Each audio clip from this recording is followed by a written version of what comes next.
I welcome you to my channel. Subscribe and listen to my new stories every day. The next phone bill arrives like any other, sliding into my mailbox with a mundane thud. As I flip through it, my eyes catch an anomaly, an absurd number of calls and texts to the same number. The calls spike at hours when Rebecca claims to be buried under a mountain of work. My heart sinks, but curiosity and a strange resolve push me forward. For the first time in my life, I feel like a detective, though this investigation is against the very person I vowed to love and cherish. I sift through the bill again, my fingers trembling. The number, repeatedly dialed and messaged, seems to haunt me. I need to know who this person is. Rebecca's story of late nights at the office seems too neat, too convenient. My gut tells me something is terribly wrong. That evening, I act on my suspicions. I wait until Rebecca leaves for her supposed late shift, gathering the courage to follow. I trail her through the winding city streets, my anxiety mounting with every red light.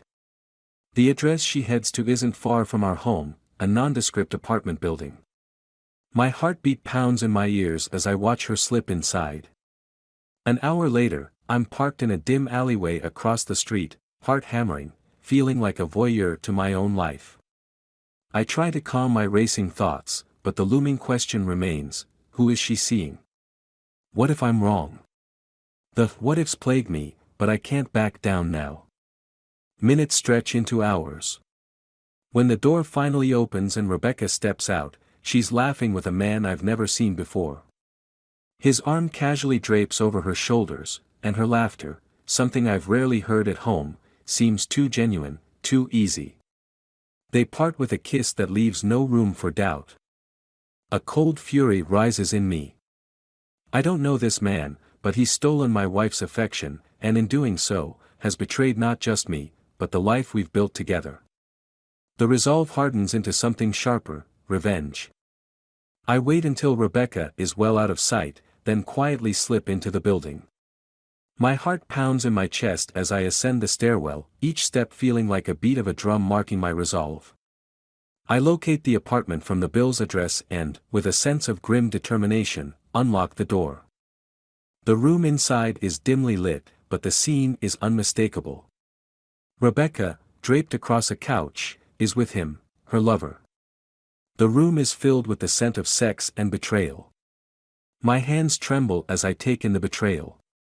I should leave, but a dark satisfaction fills me as I take in the full scope of the deception. Rebecca's gasp as she turns to see me is a mix of shock and guilt.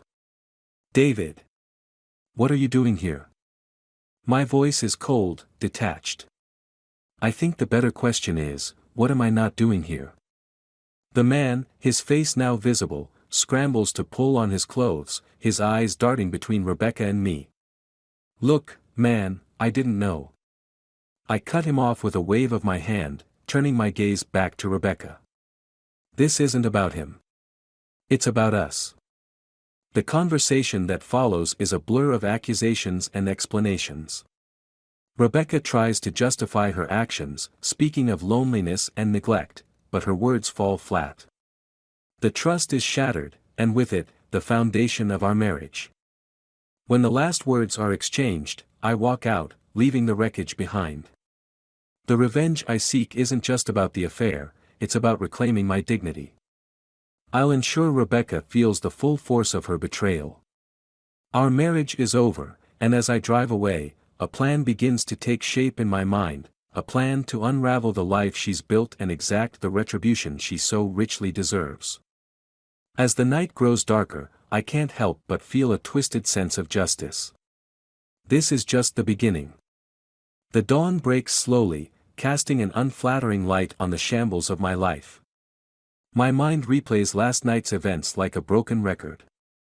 Rebecca's face, twisted with shock and guilt, haunts me as I sit at the kitchen table, staring at the remnants of what used to be our shared breakfast. My phone buzzes with a text from Rebecca: "Can we talk? I know I messed up, but please, let's figure this out." I almost laugh. The nerve. I tap a quick response: "No, we can't. I need time to process this." We're done. It feels oddly satisfying, like a small victory in an ongoing war. Later that morning, I'm sitting at my desk, poring over my options. The idea of revenge isn't just about retribution, it's about ensuring that Rebecca's betrayal costs her more than just our relationship. I need to gather evidence, build a case that will dismantle the life she's built around her infidelity. I think of her career, her friends, her social circles, everything that she values. My phone rings. It's an unknown number. I answer, cautiously. Hello. A gruff voice on the other end says, David? This is Mike, from the firm. I hear you're going through a rough patch. Can I offer you some help? Mike is a former colleague, someone I barely know but whose connections could be useful. Sure, Mike. What do you have in mind? I've got a few contacts who specialize in surveillance and private investigations. If you need any help gathering evidence, let me know. I understand the personal stakes here, he says, his tone empathetic but guarded. I nod, even though he can't see me. That would be helpful. I'll be in touch. The call ends, and I immediately start making arrangements. By noon, I've enlisted Mike's contacts to start digging into Rebecca's personal and professional life. It feels like a chess game where each move could be pivotal. The next day, I receive a call from a private investigator named Laura. She's professional and to the point. I've started monitoring Rebecca's activities as you requested. We've already got some promising leads. She's been seen with the same man from the night you mentioned. A cold shiver runs down my spine. Keep me updated. I want to know everything. Laura agrees and hangs up. I sit back, considering my next steps.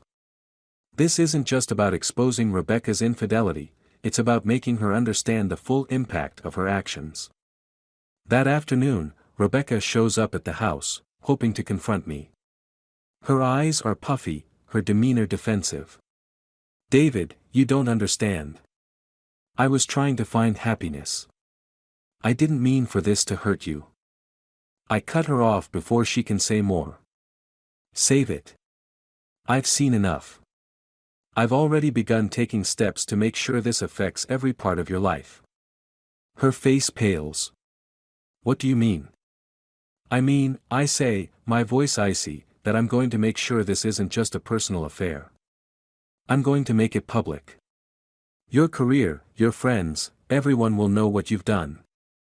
Rebecca's eyes widen in horror. You wouldn't dare. I lean in closer, my gaze unwavering. Try me. I leave her standing in the doorway, her world crumbling around her. I know she'll fight back, but the foundation of her defenses is shaky.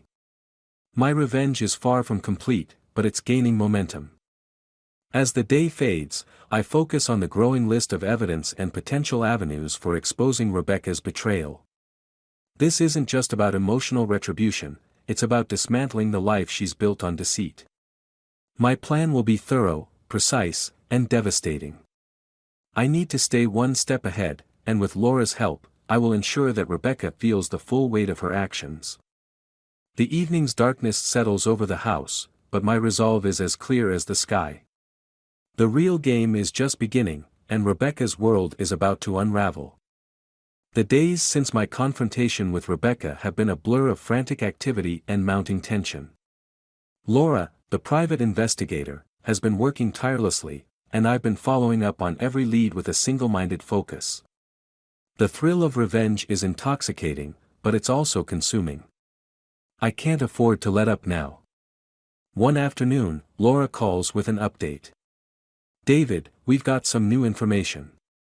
Rebecca's been meeting with her lover, John, quite frequently. And I've found something else, she's been using company resources to cover up her tracks. My mind races. What do you mean by company resources? She's been manipulating expense reports and using her work connections to keep John's identity hidden, Laura explains. This could be damaging, not just personally but professionally. If her company finds out, it could lead to serious repercussions. A plan starts forming in my mind. This isn't just about personal retribution, it's about hitting Rebecca where it will hurt the most, her career. I instruct Laura to gather as much evidence as possible on these financial irregularities. Later that day, I find myself at the local coffee shop, meeting with Mike, the contact who originally connected me with Laura. He's a middle-aged man with a sharp mind and an unassuming demeanor. "David, you've got everything you need. But remember, this isn't just about revenge. It's about ensuring you've got solid ground before you act." "I understand," I say, stirring my coffee absent-mindedly. "I want to hit hard but in a way that's legally sound. I don't want any blowback." Mike nods, understanding. "Good call. If you need any legal advice or further assistance, just let me know. It's crucial to cover all bases." As the sun begins to set, I head back home to review the evidence Laura has collected. My heart races with anticipation. Rebecca's professional life is about to come under serious scrutiny. The more evidence we have, the more damaging it will be. Later that evening, Laura sends over a dossier filled with incriminating documents. I sit at my desk, poring over the details, altered expense reports, suspicious transactions, and email correspondences that tie Rebecca and John together. Each piece is a step towards dismantling her carefully constructed facade. The next day, I make a decision. I need to ensure that Rebecca's company is aware of her misconduct. I draft an anonymous email detailing the financial discrepancies and attaching the evidence Laura has provided. It's meticulously crafted to avoid any trace back to me. With a deep breath, I hit send. The email will undoubtedly stir up a storm, but it's necessary. The satisfaction of knowing that Rebecca's career is now at risk is overwhelming, but I can't afford to relax. This is only the beginning.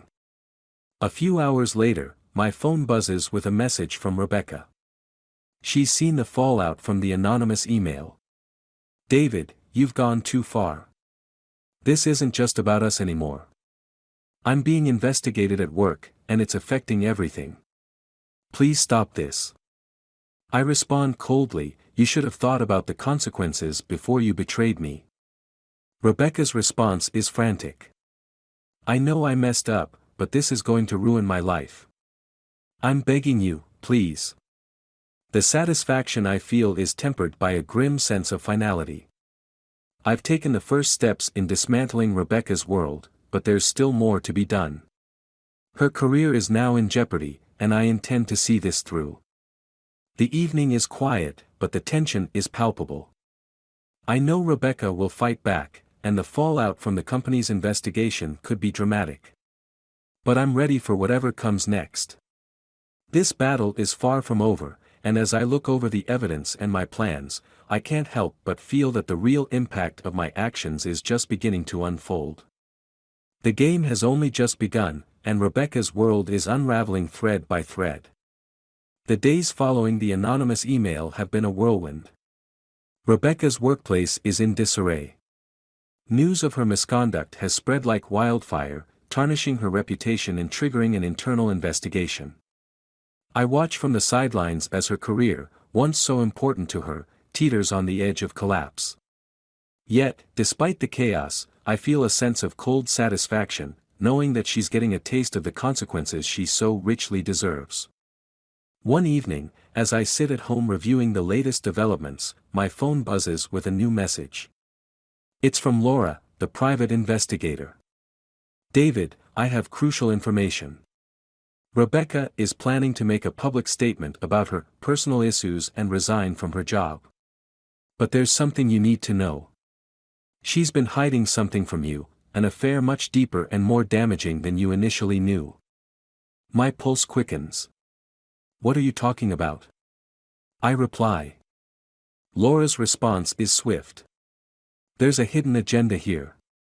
Rebecca has been manipulating the situation to frame John as the real villain.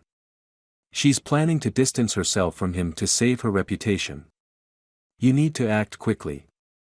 The revelation is staggering. Rebecca is not only deceitful but is also trying to shift the blame. Fury rises within me. I need to ensure that her betrayal is exposed for what it truly is. That night, I confront Rebecca at the apartment. She opens the door, her face pale and tired. "David, we need to talk. I'm resigning from my job and..." I cut her off, my voice cold and steely. "Save it, Rebecca.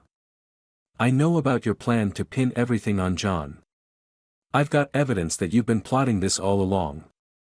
Her eyes widen in shock. "What? That's not true. You're just trying to hurt me more." I slam a folder of documents on the table between us. "I've got proof of your manipulations. You're not just a cheater, you're a schemer." Rebecca's composure cracks.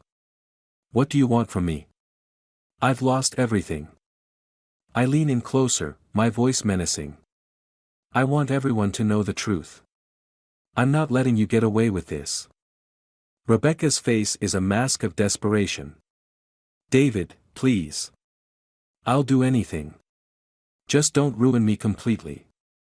I take a deep breath, savoring the finality of the moment. It's too late for that. The damage is already done. The next day, the situation escalates dramatically. I leak the hidden documents to the media, exposing Rebecca's deceitful tactics and her attempt to frame John. The fallout is swift and brutal. The media runs with the story, and Rebecca's reputation is utterly demolished. Her career, which she had tried so hard to salvage, is beyond repair. The betrayal she inflicted on me comes back tenfold. Rebecca calls me frantically. "David, you've destroyed my life. I'm begging you to stop." I'm unmoved by her pleas. "You brought this on yourself.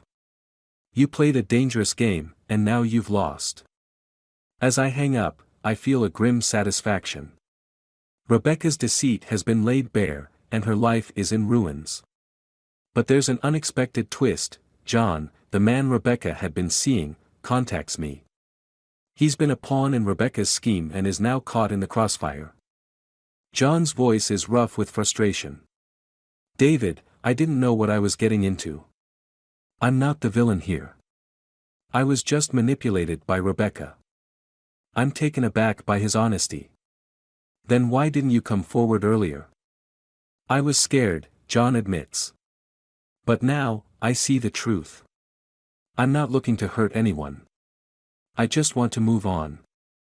I pause, considering his words. In a twisted way, John and I have been victims of Rebecca's treachery. I offer him a chance to rebuild his life away from the chaos.